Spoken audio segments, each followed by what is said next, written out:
Kita awali informasi pertama. Pemirsa, 2 orang pelaku spesialis ganjal ATM yang terekam kamera CCTV di sebuah gerai ATM di Kota Bogor ditangkap aparat Reskrim Polresta Bogor Kota. Selain menyasar para korbannya wanita, pelaku pun lalu menggasak uang ratusan juta rupiah usai bermodus menawarkan bantuan kepada para korbannya.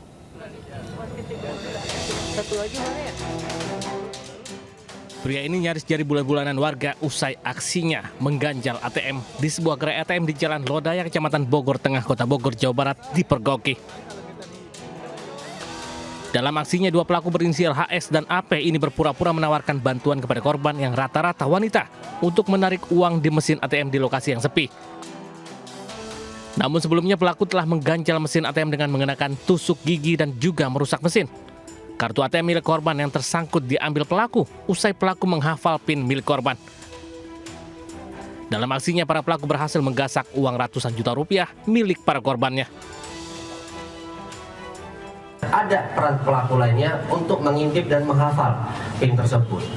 Setelah dihafal, kemudian ATM milik korban berhasil diserah terimakan kepada pelaku lain, maka langsung dikuras saat itu juga menggunakan PIN yang sudah dia hafal dan dia intip dari komplotan ini. Dari tangan pelaku, petugas menyita sejumlah kartu ATM dari berbagai bank, pisau cutter, dan rekaman CCTV sebagai barang bukti. Pelaku pun dijerat 2 pasal 362 dengan ancaman hukuman 5 tahun penjara. Dari Bogor, Jawa Barat, Andi Firmansyah, Anyus melaporkan. Dipicu saling senggol, seorang pelajar babak belur usai dikeroyok kakak kelasnya di lingkungan sekolah di Makassar. Akibatnya korban dirawat akibat luka serius di wajah.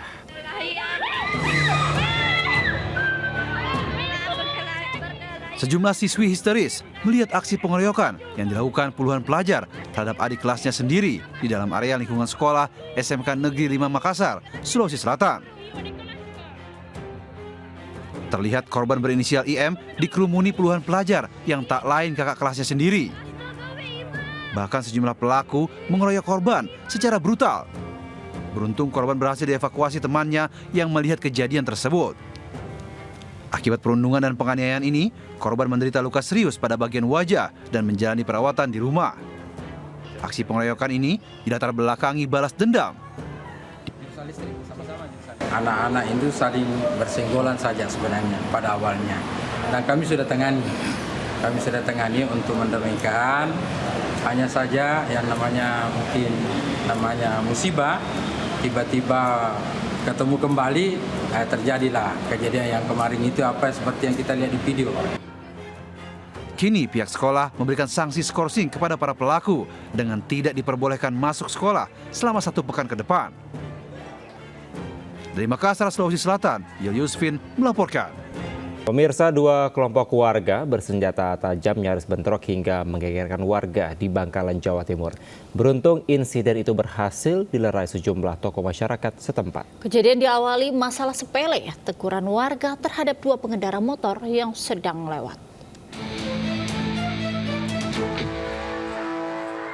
Warga desa Tramok, Bangkalan, Jawa Timur dibuat geger saat 2 kelompok orang saling berhadapan di jalan desa setempat dengan membawa celurit berbagai ukuran di tangan masing-masing. Sejumlah mama berteriak agar kedua kelompok membubarkan diri. Bahkan beberapa anggota TNI dari Koramil dan Polsek setempat juga terlihat berusaha memisahkan kedua pihak. Namun upaya ini gagal. Masing-masing pihak terus terlibat cekcok mulut sambil mengacungkan senjata tajam. Insiden berawal saat 2 pengendara motor melewati jalanan desa yang sedang dalam proses pengerjaan proyek perbaikan jalan. Keduanya kemudian ditegur sejumlah warga yang ada di lokasi. Namun teguran ini berujung cekcok mulut kedua pihak. Merasa tak terima, 2 pengendara motor tersebut lalu pulang dan melaporkannya ke keluarga mereka yang merupakan tokoh desa setempat. Beberapa saat kemudian terjadilah mobilisasi massa ke lokasi percekcokan tadi yang langsung saling berhadapan dengan senjata tajam masing-masing. 2 orang pemuda yang mengendarai sepeda motor dengan kenceng, kemudian ditegur sama masyarakat yang mungkin lagi jaga di kampung.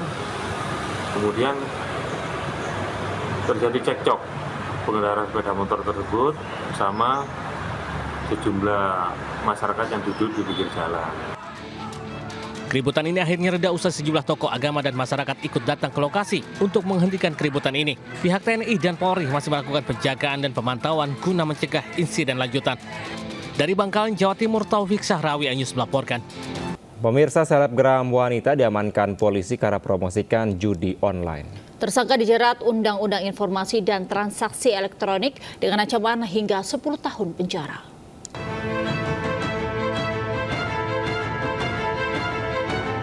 KN warga Pecangan, Jepara, Jawa Tengah ini diringkus Satuan Reserse Kriminal Polres Jepara setelah diketahui mempromosikan situs judi online melalui akun media sosialnya.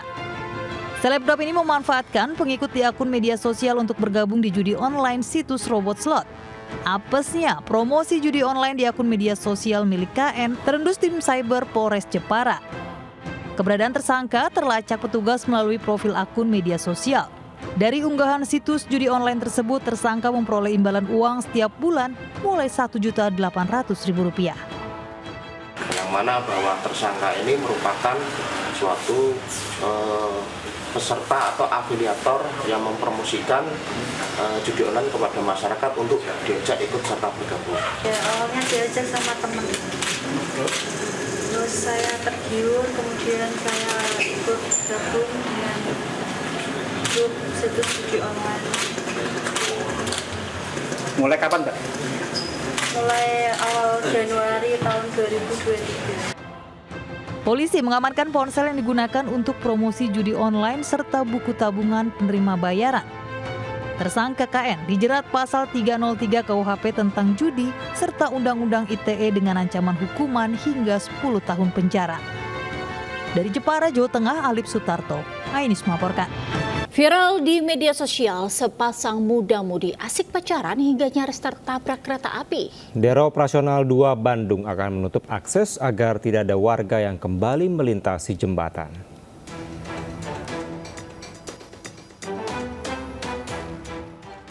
Sepasang muda-mudi yang asyik berduaan terekam kamera nyaris tertabrak kereta di jembatan perlintasan Cisomang, Kabupaten Bandung Barat, Jawa Barat.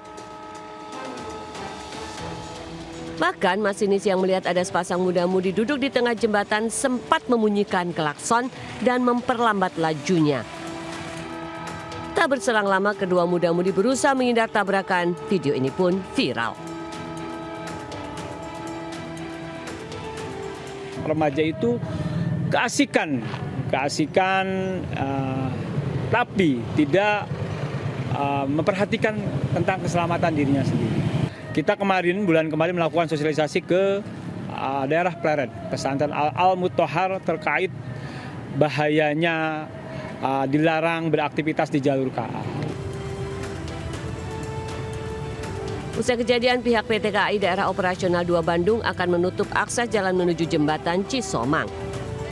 Di samping itu, pihak Daop 2 Bandung juga akan gencar mensosialisasikan kepada warga agar tidak memasuki area perlintasan kereta api. Dari Bandung, Jawa Barat, Evan David, Anyus melaporkan. Pemirsa, kreatif memproduksi bom ikan ilegal. Seorang mama di Surabaya diringkus aparat Polair Polda Jawa Timur. Pelaku merakit bom ikan untuk dijual ke wilayah Bombana, Sulawesi Tenggara seharga Rp1,5 juta.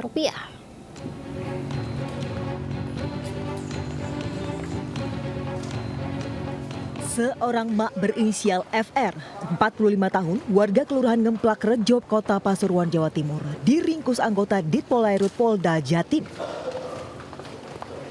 Pelaku ditangkap lantaran memproduksi bom ikan atau bondet secara ilegal di rumah kontrakannya Kelurahan Wonorejo, Kecamatan Rungkut, Surabaya.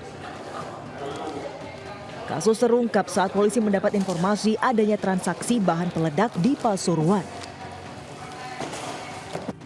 Dari kontrakan pelaku, polisi mengamankan 14 TNT Block, 3 kg bahan peledak seperti belerang dan potasium korat, ratusan detonator serta sumbu sepanjang 30 meter. Pelaku merakit bom ikan untuk dikirim ke wilayah Bombana, Sulawesi Tenggara seharga Rp1.500.000 per unit. Diketahui pelaku FR merupakan residivis kasus yang sama bersama suaminya.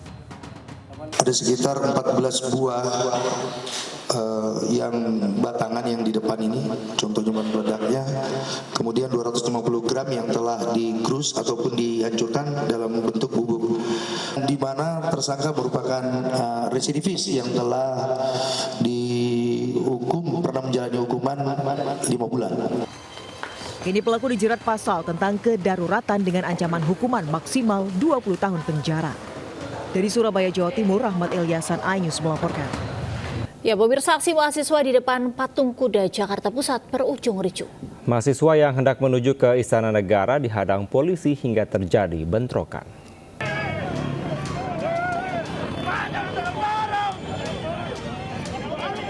Bentrokan terjadi antara mahasiswa dengan kepolisian saat adanya aksi penyampaian pendapat di kawasan Patung Kuda Jakarta Pusat Selasa sore. Para mahasiswa ini tak terima saat jalan mereka dihadang saat hendak menuju ke kawasan Istana Negara. Akibatnya, terjadi aksi saling dorong antara para mahasiswa dan petugas kepolisian. Akibat aksi mahasiswa ini, Jalan Medan Merdeka Barat menuju Harmoni terpaksa ditutup. Ratusan demonstran yang tergabung dalam Badan Eksekutif Mahasiswa Seluruh Indonesia atau BMSI juga melakukan aksi simbolik menolak revisi Undang-Undang TNI dan Polri dengan membuat pocong dan kuburan. Mereka menilai revisi ini merupakan salah satu bentuk membunuh demokrasi. Bahwa gerakan kita menuntut tagar tindak lanjut Orde Reformati. Bahwa Orde Reformati ini menjadi tagar kita sampai nanti Jokowi mempertanggungjawabkan karena dia telah membunuh reformasi secara esensial. Menjaga bentrok terulang lagi, aparat kepolisian masih berjaga di sekitar lokasi. Sementara itu, para mahasiswa ini mengancam akan membuat aksi yang lebih besar jika tuntutan mereka tidak dikabulkan. Dari Jakarta, Rian Rahman, Dipo Andi Muharom, iNews melaporkan. Sementara massa dari beberapa ormas terlibat pertikaian rebutan limbah ekonomis dengan kelompok massa ormas lainnya di Karawang, Jawa Barat. Kedua kubu pun mengerahkan massa untuk saling serang demi mempertahankan hak pengelolaan limbah yang mempunyai nilai ekonomis.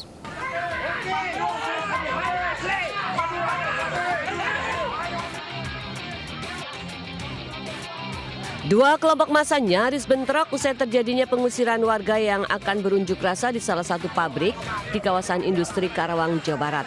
Diduga unjuk rasa ini dipicu saling klaim atas hak pengelolaan limbah ekonomis dari pabrik yang dijadikan aksi unjuk rasa. Untuk menghindari bentrokan dan situasi yang kian panas, Aliansi 5 Ormas pun memilih melaporkan seorang pengusaha limbah ke Polres Karawang terkait ucapannya yang berisi ujaran kebencian. Selain itu, Aliansi Ormas juga menyatakan jika pernyataan pengusaha itu berisi hasutan. Beruntung ketegangan dua kelompok massa bisa diredam setelah pihak kepolisian memediasi dua kelompok ormas yang bertikai. Dari Karawang, Jawa Barat, Rudi Setiawan, iNews melaporkan. Pemirsa, 4 korban menderita luka bakar 20 hingga 50% akibat tabung LPG 3 kg bocor dan meledak di Jember, Jawa Timur. Seluruh korban segera dirujuk ke RSD Sobandi untuk perawatan.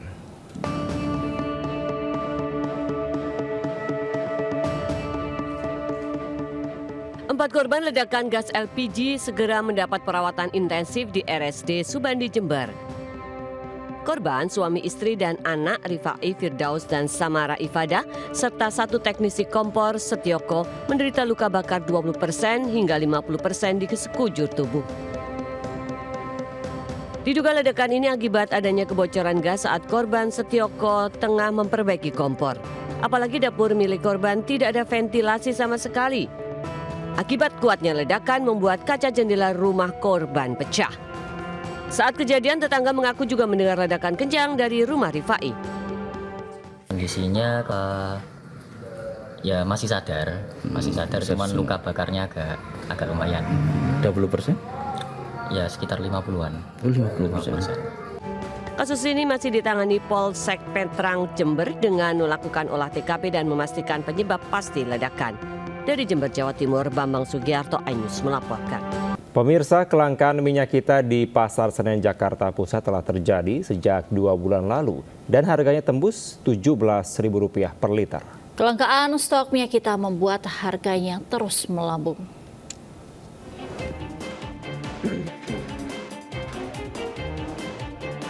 Sejak 2 bulan terakhir, harga minyak kita di pasaran tembus Rp17.000 per liter.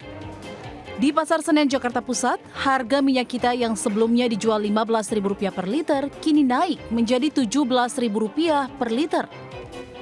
Kelangkaan stok minyak membuat harganya terus melambung. Pedagang mengaku menjual harga minyak kita di atas harga eceran tertinggi karena mereka mendapat dari agen distributor juga dengan harga tinggi. Sekarang udah 17.000 naik, minyak kita naik ya. Oke, kenaikannya berapa persen tuh Mas? 2.000 sih ya naiknya. Di pasar Senen sendiri itu ada kayak kelangkaan? Ada, iya. Kemarin agak sempat langka ini saat bulan ini. Saat ini harga minyak kita kemasan 1 liter dijual pedagang dengan harga Rp17.000. Padahal harga eceran tertinggi yang ditetapkan pemerintah Rp15.700. Pedagang dan pembeli berharap pemerintah bisa turun tangan menstabilkan harga kebutuhan pokok di pasaran. Dari Jakarta, Anissa Septiarani, Sadu Budisanto, iNews melaporkan. Pemirsa, aksi bakar keranda mayat warnai unjuk rasa Aliansi Madura Indonesia di depan Gedung Pengadilan Negeri Surabaya. Mereka menuntut 3 hakim yang memutus bebas Ronald Tanur dipecat karena dinilai mencederai hukum karena membebaskan tersangka pembunuhan. Sejumlah pemuda dari Aliansi Madura Indonesia berunjuk rasa di depan Gedung Pengadilan Negeri Surabaya.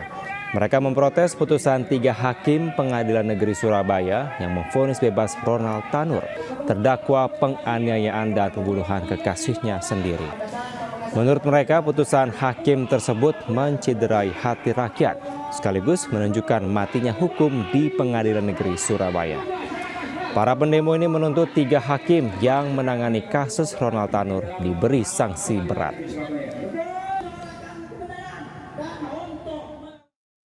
Tuntutan kami harus segera dipecat. Dipecat ya? Mereka bertiga sudah tidak layak untuk menduduki hakim di kota Surabaya ini. Dipecat Pak ya? Harus dipecat Pak. Tiga-tiganya dipecat? Tiga-tiganya harus dipecat. Siapa yang terlibat di perkara ini harus dipecat, dikeluarkan dari instansinya seperti itu. Pemirsa, Wakil Presiden terpilih Pilpres 2024 Gibran Rakabuming Raka melakukan belusukan di 2 titik lokasi di Tangerang, Banten. Selain mendengarkan keluhan warga di lokasi, Gibran juga membagi buku dan susu.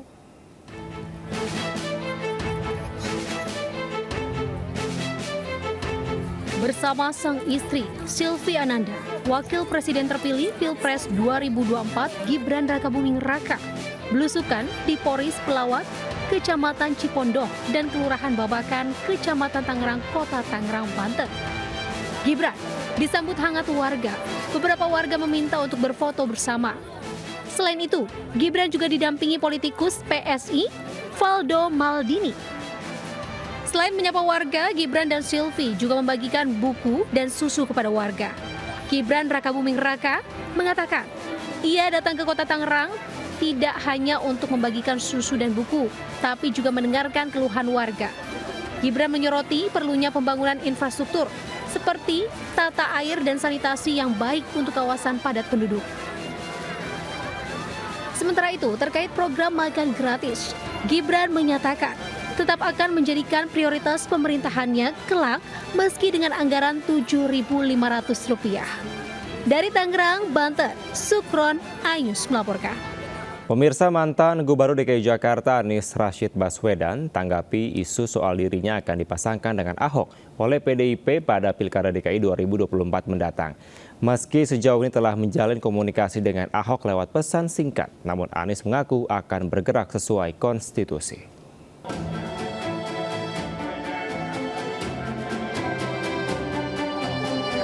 Ditemui usai menghadiri acara Tablik Akbar Muharram 1446 Hijriah di Masjid Istiqlal, Jakarta Pusat, Senin malam, mantan Gubernur DKI Jakarta Anies Rashid Baswedan tanggapi isu terkait dirinya akan dipasangkan dengan Basuki Cahayapurnama alias Ahok pada Pilkada DKI 2024. Anies mengaku telah menjalin komunikasi yang intens dengan Ahok melalui pesan singkat WhatsApp. Namun dirinya akan bergerak sesuai konstitusi. Jika aturannya memungkinkan, maka duet 2 mantan gubernur DKI itu bisa saja terjadi. Hingga kini, Anies masih menunggu pertemuan formal dengan Partai Demokrasi Indonesia Perjuangan atau PDIP guna membahas Pilkada DKI Jakarta. Dirinya memastikan saat ini peluang tersebut masih mengalir dan berproses. Pada waktunya tentu akan ada pertemuan-pertemuan yang istilahnya tidak formal ya. Biar sekarang masih mengalir dulu proses. Seperti diketahui, Ketua DPP PDIP, Puan Maharani sebelumnya menyatakan berpeluang untuk mendukung Anies dalam Pilkada DKI pada November nanti. Peluang tersebut mungkin bisa di atas 50%. Dari Jakarta, Rani Sanjaya, iNews melaporkan. Kita ke informasi lainnya, Gunung Merapi di perbatasan Yogyakarta dan Jawa Tengah kembali erupsi dengan menyemburkan awan panas guguran dengan jarak luncur 1.000 meter. Detik-detik semburan awan panas juga terekam kamera pengawas Balai Penyelidikan dan Pengembangan Teknologi Kebencanaan Geologi BPPTKG Yogyakarta. Detik-detik Gunung Merapi meluncurkan awan panas terekam kamera pengawas atau CCTV BPPTKG Yogyakarta Selasa pagi. Luncuran awan panas sejauh 1.000 meter dari puncak mengarah ke barat daya ke hulu Sungai Bebeng dengan amplitudo 40 mm. Balai Penyelidikan dan Pengembangan Teknologi Kebencanaan Geologi BPPTKG Yogyakarta mencatat semburan awan panas berdurasi 100 detik. Intensitas guguran vulkanik yang tinggi membuat status level 3 siaga Gunung Merapi tetap dipertahankan. Selain itu juga ditetapkan radius bahaya sejauh 7 km dari puncak. Warga lereng Merapi dihimbau waspada terhadap potensi ancaman bahaya awan panas guguran yang dapat terjadi sewaktu-waktu. Pemirsa, ratusan sopir Jaklingko melakukan aksi mogok kerja sekaligus berunjuk rasa di depan Balai Kota DKI Jakarta. Mereka memprotes upah yang saat ini masih di bawah UMP DKI hingga meminta penggantian seluruh direksi Transjakarta. Unjuk rasa di depan Balai Kota DKI Jakarta ini dilakukan ratusan sopir angkutan umum Jaklingko dari 8 operator. Mereka juga menggelar aksi mogok beroperasi. Unjuk rasa merupakan bentuk protes atas upah yang saat ini masih di bawah UMP DKI Jakarta. Tuntutan lainnya yaitu mereka meminta Pemprov DKI Jakarta diantaranya mengganti seluruh direksi Transjakarta, memberikan kejelasan status angkutan armada reguler yang belum terdaftar dalam Jaklingko Mikrotrans, dan menuntut agar komponen penghasilan para sopir Jaklingko dibuat permanen. Harusnya kan performa daripada operator itu kan harus diteliti oleh Transjakarta untuk memberikan kuota. Ini enggak. Terus tadi kita sepakatan, kok masih nerima sih yang tahun 2018, 2019? Kita kan katanya profil angkutan umum kita mau bagus nih. Kok mobil lama juga masih diakomodir? Ada apa nih?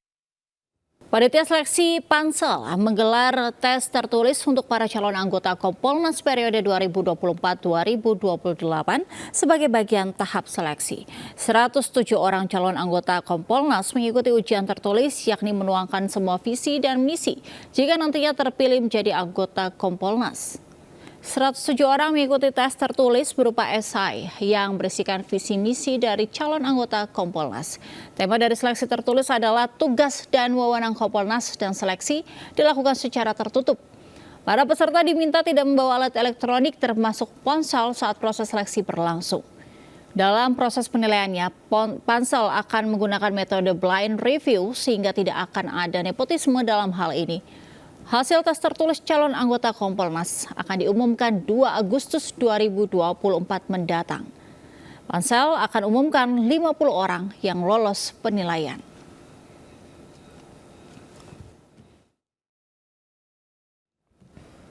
Kita ke informasi lainnya pemirsa, seekor ular piton dengan panjang 3,5 meter memangsa ayam jago peliharaan yang hendak diberi makan oleh pemiliknya di Palangkaraya, Kalimantan Tengah. Ya, hewan melata berbobot lebih dari 10 kg ini berhasil dievakuasi petugas pemadam kebakaran dan dilepas liarkan kembali ke hutan.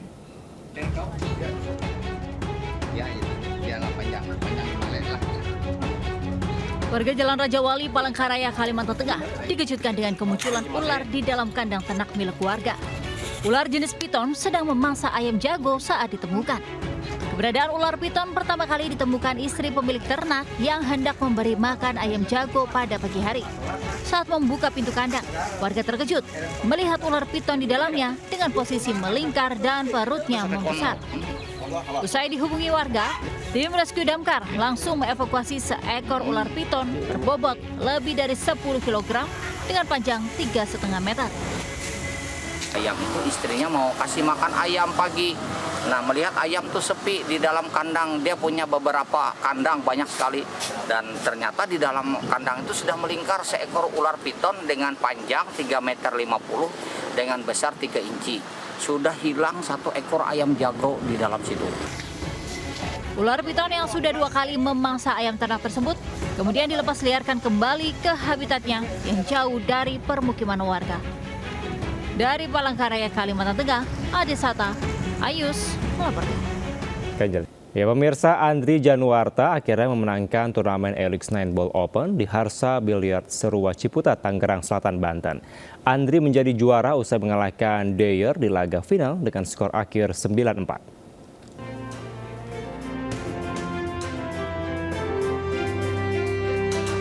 Babak final Elix 9 Ball Open Turnamen 2024 mempertemukan Andri Januarta dan Dyer.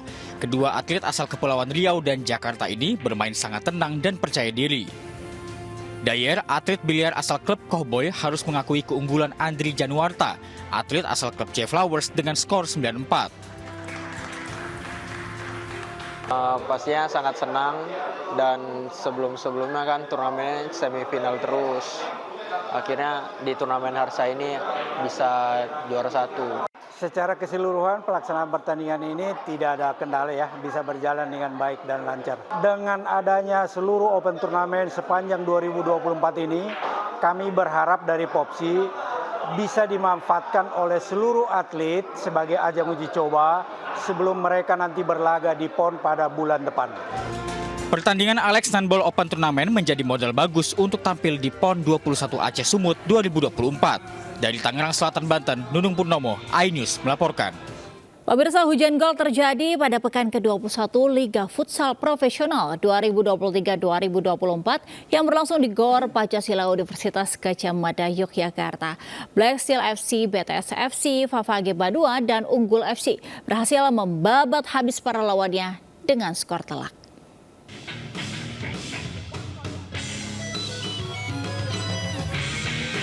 Pertandingan pertama Liga Futsal Profesional 2023-2024 mempertemukan tim Futsal Halus FC melawan Bintang Timur Surabaya. Jual beli serangan tersaji dalam laga ini, namun De Fortuna masih berada di pihak Bintang Timur Surabaya yang menyudahi perlawanan Halus FC dengan skor 4-0. Pada laga kedua, Moncong Bolo keok dari Black Steel FC. Tim asal Papua itu memang sudah bisa merepotkan sejak awal dan mampu membekuk Moncong Bolo dengan skor 10-2. Di laga ketiga, giliran Favage Banua yang tampil percaya diri dan mampu mengatasi perlawanan Pendekar United dengan mudah. Favage Banua mampu mengontrol permainan dan menang dengan skor 5-2. Di pertandingan keempat, Kinantan FC berhadapan dengan Unggul FC. Unggul FC langsung tancap gas sejak pertandingan dimulai dan mampu menyudahi pertandingan dengan skor telak 6-2. Dari Yogyakarta, Gunanto Farhan, iNews melaporkan. Pemirsa, BPJS Kesehatan membuka akses pada pasien penyakit kronis untuk mendapatkan perawatan jangka panjang hingga kondisinya stabil. Melalui pelayanan rujuk balik, pasien akan mendapat suplai obat paling banyak 30 hari dan berlanjut hingga 3 bulan rujukan.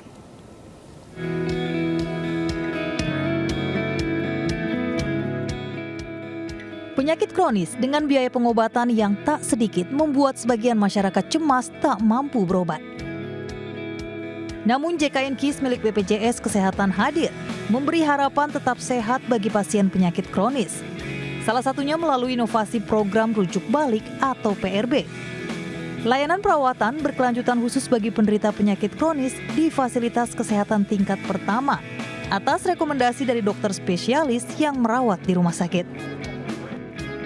Selviana, wanita 57 tahun dengan riwayat diabetes ini menjadi peserta program rujuk balik BPJS selama 3 bulan terakhir.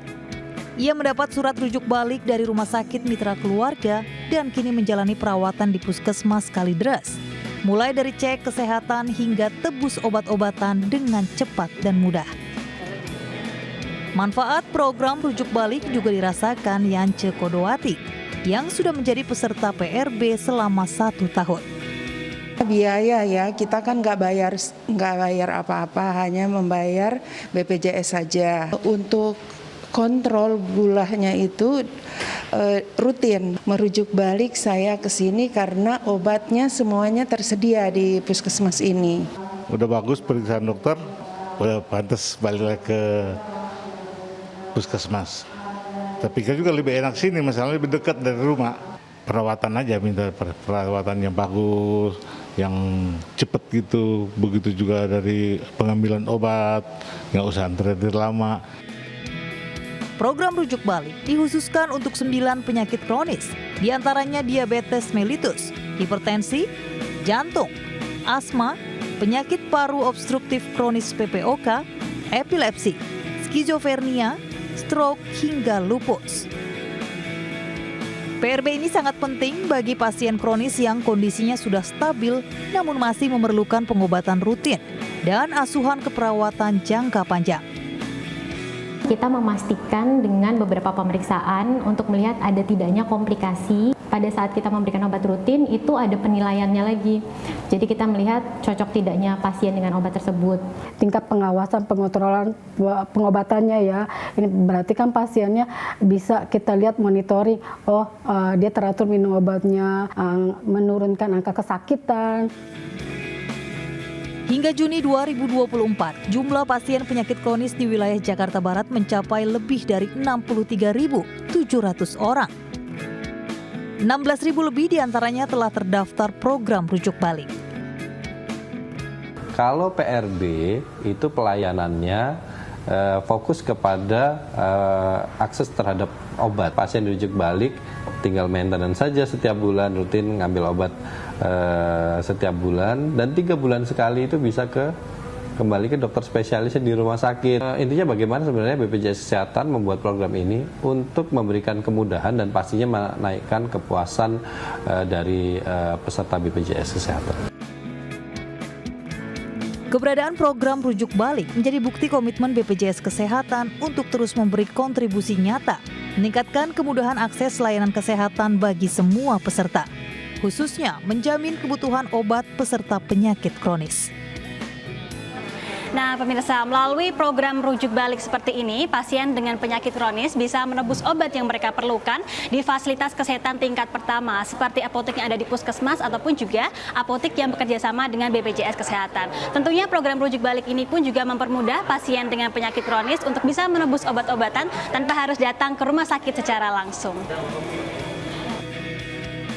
Dari Jakarta, Amrina Rida, Abdul Rosid, Ainus melaporkan. Pemirsa, harga cabai rawit merah tembus dari harga Rp90.000 hingga ke Rp100.000 per kilogramnya. Bappenas mendorong agar masyarakat menanam cabai sendiri di rumahnya. Sekretaris Utama Badan Pangan Nasional atau Bappenas menyatakan penyebab harga cabai yang mencapai Rp100.000 per kilogram karena produksinya menurun, salah satunya disebabkan oleh cuaca. Pihaknya pun berupaya menghadirkan berbagai solusi, salah satunya menanam cabai sendiri di rumah. Program tanam cabai mandiri dulu pernah dilakukan lewat program pekarangan lestari. Bappenas telah menyarankan agar pemangku kepentingan pertanian membagikan benih cabai ke masyarakat.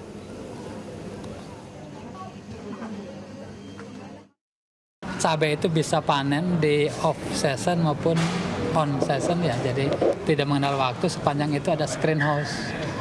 Jadi jangka pandangnya adalah membangun screen house dalam kapasitas yang agak besar. Itu aja. Kemudian yang kedua, membagikan benih ke masyarakat untuk menanam cabai di pot-pot gitu ya. Yang dapat ditanam di teras, kemudian di pekarangan-pekarangan. Ya, cabai ini memang jadi salah satu kebutuhan. Betul. Sebenarnya bukan primer, tapi untuk pecinta sambal, pecinta pedas ini menjadi hal yang primer gitu ya. Betul. Tapi melihat harganya hingga Rp90.000 sampai Rp100.000 itu juga cukup problematik juga, dilematik bagi ibu-ibu rumah tangga khususnya. Betul. Apalagi untuk memenuhi kebutuhan makan di rumah ya. Kayak aku nih yang suka pedas kayaknya harus mikir-mikir deh. Sambalnya nggak usah banyak-banyak karena harga cabai lagi mahal banget. Betul sekali. Tapi menarik dari program itu ya. Tadi ada pekarangan lestari. Mungkin ya jika punya halaman di rumah mungkin bisa Tanam ditanam sendiri ya. benih-benih cabai itu, siapa tahu bisa menumbuh jadi nggak perlu beli-beli. Tapi ya ini juga menjadi persoalan juga bagi yang tidak ada halaman, kan tidak semuanya punya rumah yang memiliki halaman. Intinya bijak kalau suka pedas begitu ya, cabenya sedikit aja atau sambalnya. Enggak belinya ya 1.000, 5.000. Baik, kita ke informasi selanjutnya pemirsa. Seorang warga di Banyuwangi, Jawa Timur sukses terapkan konsep pertanian terpadu. Iya, benar sekali Angel, dengan memanfaatkan pupuk organik paduan tanaman pangan dan peternakan domba, produksi dan kualitas padi semakin meningkat, bahkan menekan biaya operasional dari petani.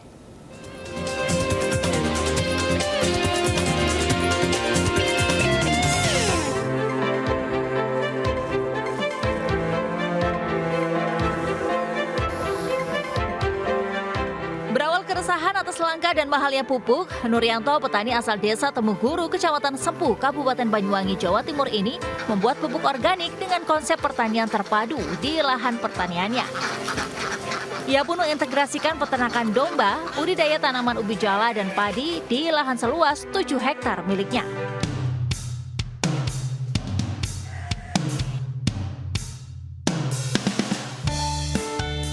Dari peternakan domba, pria 50 tahun ini mengolah kotoran domba menjadi kompos dan urin domba diolah menjadi pupuk cair dengan metode fermentasi. Pupuk kompos dan pupuk cair inilah dimanfaatkan Nuryanto sebagai nutrisi padi. Pupuk organik buatannya juga dijual ke para petani hortikultura. Bahkan tanpa ragu, Nuryanto mengajak petani lainnya beralih pertanian organik dengan terapkan pertanian terpadu. Sementara saat tanaman ubi jalar panen, limbah daun ubi jalar dimanfaatkan Nuryanto sebagai pakan alternatif puluhan dombanya di tengah ketersediaan rumput terbatas. Perlahan namun pasti, 3 tahun menerapkan skema pertanian terpadu, lahan pertanian Nuryanto semakin subur dan hasil panen padinya lebih melimpah. Dari 1 hektar sawah, mampu produksi 5-6 ton gabah. Selain itu, penggunaan pupuk alami bisa menekan biaya produksi petani. Pupuk lama semakin langka dan harga semakin mahal. Kadang-kadang petani itu gimana? Jarang untung. Kita ingin mengolah limbah dari kotoran kambing atau urin kambing saya jadikan kompos. Supaya untuk satu ya memperbaiki media tanah, kedua saya kepingin nyoba menekan biaya operasional untuk tanaman padi saya. Kualitas beras kita bisa jamin karena kita memakai organik, kita jamin beras itu pasti sehat. Dengan adanya organik ini lebih baik, mungkin kita menjaga ekosistem dari lahan kita lebih baik dan fungsi tanaman lebih bagus. Untuk biaya produksi kita pakai selama ini mungkin hampir 2 tahun, alhamdulillah. Alhamdulillahnya ini ada sedikit peningkatan. Sistem pertanian terpadu yang dilakukan Nuryanto diharapkan menginspirasi kelompok tani lainnya sehingga menciptakan pertanian lebih hijau, lebih sejahtera, serta mendukung kedaulatan pangan nasional.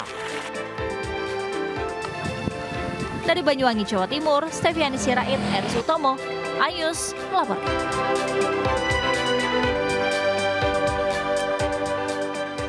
Pemirsa, seiring anjloknya harga sayuran di tingkat petani, sekelompok mahasiswa di kampus Magelang, Jawa Tengah berinisiatif memborong sayuran dan kemudian dibagi-bagikan ke warga sekitar. Taurung bermacam jenis sayuran seberat 7 kuintal ludes dalam waktu 20 menit.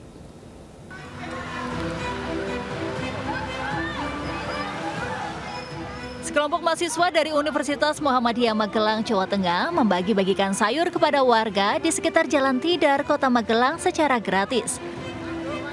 Warga pun menyambut antusias kegiatan sosial mahasiswa ini. Warga maupun pengguna jalan yang mengetahui aksi sosial bagi sayur cuma-cuma ini langsung datang mengambil berbagai sayur segar dibeli dari petani di lereng Gunung Sumbing. Dalam waktu 20 menit, 700 kg berbagai jenis sayuran seperti sayur putih, pakcoy, kacang panjang, daun bawang, dan tomat ludes dibagi kepada warga. Aksi ini sengaja digelar untuk membantu para petani seiring anjloknya harga sayuran. Para mahasiswa ini membeli sawi putih dengan 2,5 kali lipat dari harga pasaran, sebesar Rp500 per kilonya. Pakcoy dibeli 2 kali lipat harga pasaran Rp500 per kilonya. Dan kacang panjang, daun bawang, dan tomat dibeli dengan harga normal. Pokoknya berkah lah, berkah selalu. Semoga ya bantu banget lah dengan kondisi ekonomi yang sekarang. Harga sayur kayaknya juga anjlok ya. Jadi ya alhamdulillah. Kerja keras petani itu sangat luar biasa untuk bisa tetap dia bekerja sesuai dengan bidang sebagai petani. Namun tanggung jawab pemerintah semestinya bertanggung jawab untuk menstabilkan harga di pasar. Bagaimana petani juga tidak terpuruk karena kemudian melimpahnya sayuran kemudian turun harga. Mahasiswa juga membagikan sayuran gratis kepada tukang becak, para pedagang hingga pemilik toko yang berada di sekitar komplek kampus. Dari Magelang, Jawa Tengah, Puji Hartono, Ayus melaporkan. Ya Kevin, ini ada kuliner unik nih Kevin. Dan juga pemirsa. Es dawet atau cendol ya, biasanya ini rasanya kan manis, tapi ternyata tidak di Yogyakarta. Ini di Jogja ini ada es dawet khas Kulon Progo yang justru terasa pedas karena diberi bumbu kacang dan sambal nih Kevin. Namanya nih Angel, es dawet sambal. Rasanya yang campuran antara dawet dan juga pecel ini membuat penggemar es menjadi penasaran.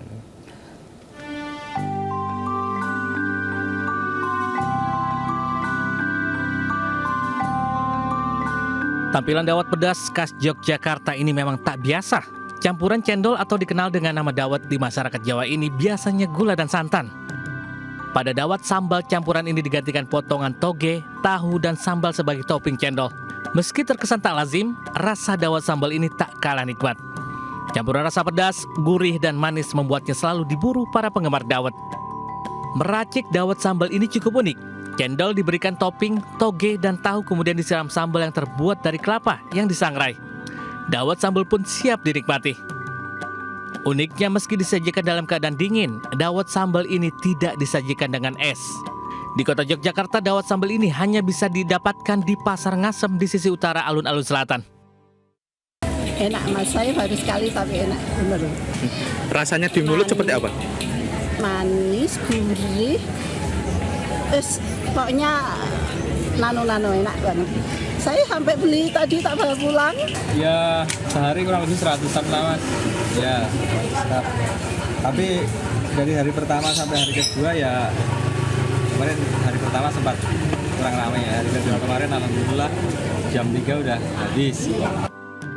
Dawet sambal merupakan panganan khas Kulon Progo, salah satu daerah di selatan Yogyakarta. Dawet sambal ini tak dijual di kios-kios seperti panganan lainnya. Namun hanya ada di acara-acara tertentu seperti bazar kuliner yang ada di Pasar Ngasem ini. Dari Yogyakarta, Gali Wisma Anyus melaporkan. Pemirsa, ratusan orang berebut uang mewarnai tradisi sedekah laut di Kabupaten Cilacap, Jawa Tengah. Warga pun saling dorong untuk mendapatkan uang yang ditebar panitia.